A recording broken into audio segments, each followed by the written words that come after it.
Bonjour tout le monde! Donc aujourd'hui, je vous retrouve pour une nouvelle vidéo.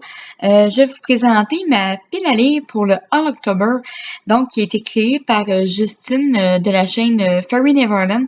Je vais vous mettre le lien en barre d'infos. Donc, je suis très contente de pouvoir participer cette année. Donc, je vais vous présenter mes lectures obligatoires pour le mois d'octobre et aussi les lectures que j'ai choisies pour le All October. Donc, c'est parti! Donc, le premier roman, c'est ma lecture en cours. Donc, je suis rendue à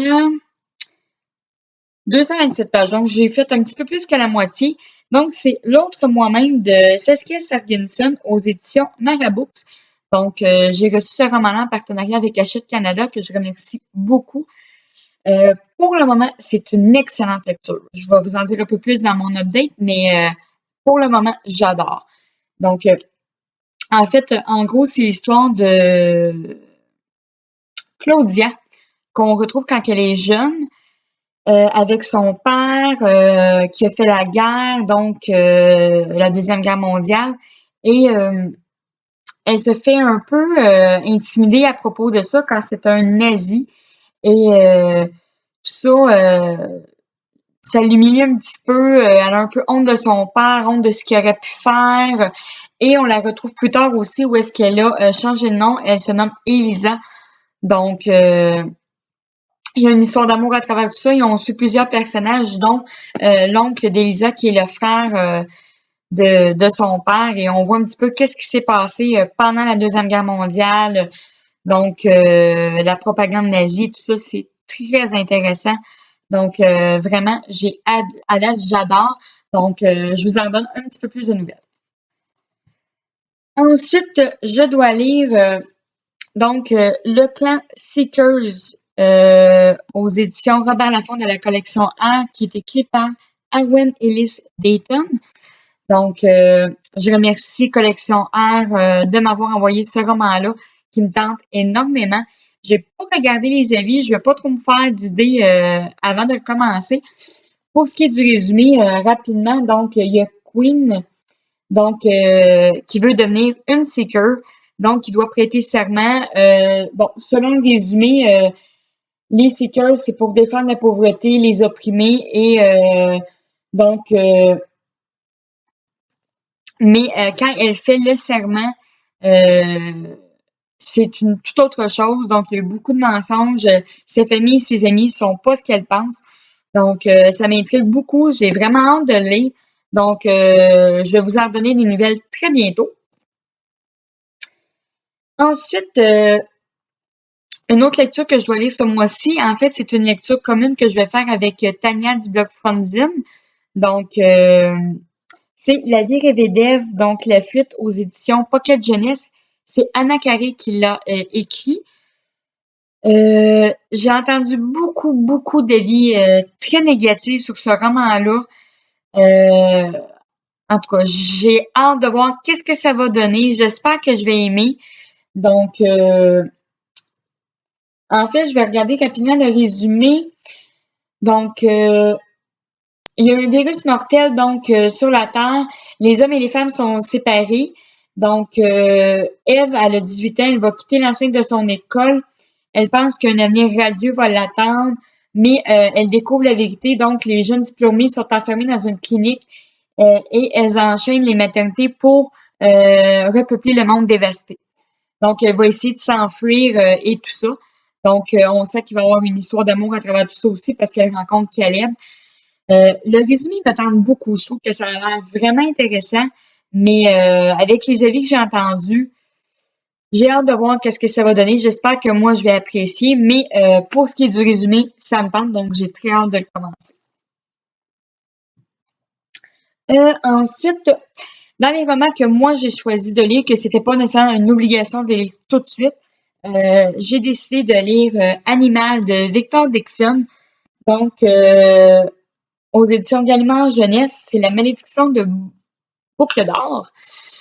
C'est un roman qui me tente depuis très longtemps, donc ça va faire bientôt 1 an que je l'avais vu au Salon du livre de Montréal. J'avais failli l'acheter, mais finalement, j'avais acheté déjà beaucoup de livres, donc je l'avais pas pris, mais je suis très heureuse de l'avoir reçu des éditions Gallimard, je les remercie beaucoup. Donc, en fait, c'est l'histoire de Blonde qui est cloîtrée dans un couvent et elle ne doit pas montrer ses cheveux. Elle doit toujours avoir quelque chose sur ses cheveux et elle doit cacher aussi sa beauté avec des lunettes sombres et tout ça. Donc, on se pose beaucoup de questions. C'est qui ses parents? Et ce qui leur sont arrivés. Elle décide de s'enfuir et de remonter le fil du passé pour voir qu'est-ce qui est arrivé. Et elle découvre un monde obscur, une part animale et un terrible secret. Donc, c'est intriguant. J'ai vraiment hâte de lire. J'ai entendu beaucoup de bons commentaires, des coups de cœur. Je sens que c'est une histoire qui peut vraiment me plaire. C'est un style de lecture que j'aime beaucoup. Donc, à voir, mais je vous donne des nouvelles à la fin du mois pour vous dire qu'est-ce que j'ai eu le temps de lire. J'espère avoir le temps de lire tout ce que je vous présente, mais sûrement qu'il va peut-être avoir un livre ou deux que j'aurai pas le temps de lire, là. Donc, mais celui-là me tente beaucoup. Ensuite, dans les livres qui sont à moi, donc ce n'est pas un partenariat, euh, j'aimerais ça lire Choisi, donc des éditions Pocket Jeunesse, La Maison de la Nuit, écrit par P.C. Cast et Christine Cast. Donc, c'est une série que j'aime beaucoup. J'ai lu les deux premiers livres. J'ai vraiment adhéré à cette histoire-là. Ça se passe dans une école de vampires. Donc, on a Zoé. Je ne dirai pas le résumé de celui-là, je ne vais pas vous spoiler, là, mais l'histoire en gros de la série, c'est qu'on retrouve Zoé qui a été marquée, donc, et qu'elle doit aller à la maison de la nuit pour avoir sa transformation en vampire. Et ses marques sont pas tout à fait comme celles des autres.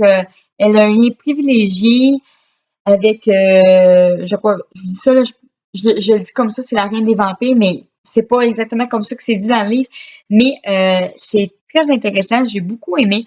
C'est jeunesse, c'est frais, c'est sans prise de tête, ça c'est tout ça, c'est très addictif. Donc, j'ai très hâte de poursuivre la série, donc en espérant avoir le temps. Pour la suite, j'ai décidé de voir le septième fils, donc c'est les deux premiers tomes de l'Épouvantail. J'ai vu le film que j'ai apprécié. Bon, c'est pas un film extraordinaire, mais j'ai apprécié. Je sais que ceux qui avaient lu le livre avant n'ont pas du tout aimé le film. Donc, j'ai hâte de voir l'histoire, qu'est-ce que ça va donner. Ça fait un petit moment qu'il est dans ma palle, donc je me suis dit que c'était l'occasion de le sortir. Je ne sais pas si je vais lire les deux romans, les deux livres, ou si je vais en lire seulement un, mais ça fait très longtemps que cette série-là m'intéresse et que j'ai le goût de lire. Donc, à voir, comme je disais tantôt, si j'ai le temps de lire ou si ça me tente rendu là. Donc, je vais vraiment selon mes avis. Mais il est dans ma part, donc je vous donne des nouvelles si je réussis à le lire. Une autre lecture qui est certaine que je vais faire au mois d'octobre, c'est Miss Peregrine et les enfants particuliers de Ransom Riggs aux éditions Bayard. Je l'ai acheté cet été, ce roman-là, puis depuis cet été, je le regarde, j'ai le goût de le lire, mais j'attendais vraiment le All October pour pouvoir me lancer. Ça la donne bien Myriam de la chaîne Miss Memory et du blog Un jour, un livre. Donc, fait une lecture commune de ce roman-là et un live le 31 octobre. Donc, j'espère pouvoir y aller, mais ça me donne vraiment le goût de lire ce roman-là puis de pouvoir en discuter avec tout le monde. Donc, en fait, c'est l'histoire de Jacob, que son grand-père lui parle un petit peu de son passé, de son enfance, du fait qu'il avait été sur une île où est-ce qu'il y a Miss Peregrine qui l'avait accueilli avec d'autres enfants particuliers pour éviter la menace nazie. Donc, ça parle un petit peu de la Deuxième Guerre mondiale, mais je crois pas que ce soit la base de l'histoire. Et quand il retrouve son grand-père décédé par une créature qu'il ne connaît pas, ou en tout cas qu'il a vu très rapidement, il décide de retrouver cet endroit-là. Donc, c'est mystérieux un petit peu, puis ça donne le goût. Et le dernier roman que je vais vous présenter, c'est Alvbad de Sally Green aux éditions Milan. Donc, ce roman-là, j'en ai entendu beaucoup parler aussi. Certains ont moins aimé, d'autres ont beaucoup aimé. Moi, le résumé me tente énormément. Donc, C'est un sorcier. Donc, je suis désolée, là, je sais pas les noms. Le résumé dit pas grand-chose sur la quatrième de couverture. Je sais que c'est un sorcier qui est enfermé parce qu'il est né, si je me souviens bien, d'une sorcière blanche et d'un sorcier noir. Et c'est un peu la guerre entre les deux. Donc, c'est lui qui est un petit peu pris en otage par rapport à ça. Donc, ça semble super intéressant. J'ai lu les trois ou quatre pages, trois ou quatre premières pages et je sens que je vais apprécier. Donc, celui-là aussi, ça devrait être pas mal certain que je le lise ce mois-ci, donc je vous reviens bien. Donc, c'était tout pour cette vidéo pour ma palle du All October. Donc, n'hésitez pas à me dire les livres que vous pensez lire pour le mois d'octobre, que ce soit pour Halloween ou pas. Donc, s'il y a des livres que vous avez déjà lus dans ceux que je vous ai présentés, dites-moi là aussi ce que vous en avez pensé. Donc, je vous dis à la prochaine!